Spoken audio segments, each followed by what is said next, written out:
অনেকেই ডালিয়া তৈরি করতে পারেন না, তাদের জন্যই আজকে এই রেসিপিটা আমি বানিয়েছি।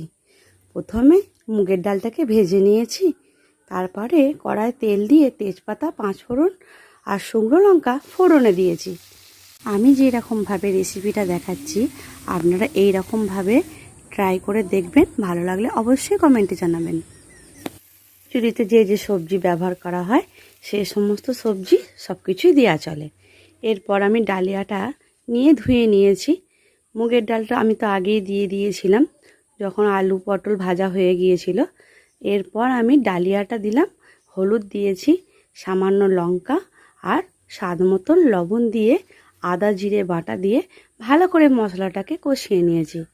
কষানোর পরে একটা হাঁড়িতে রাখা মশলাটা দিয়ে সামান্য জল দিয়ে সেদ্ধ করতে দিয়েছি। সেদ্ধ আমার হয়ে গেছে, লাস্টে গরম মশলা আর ঘি দিয়ে নামিয়ে নিয়েছি। দেখুন কত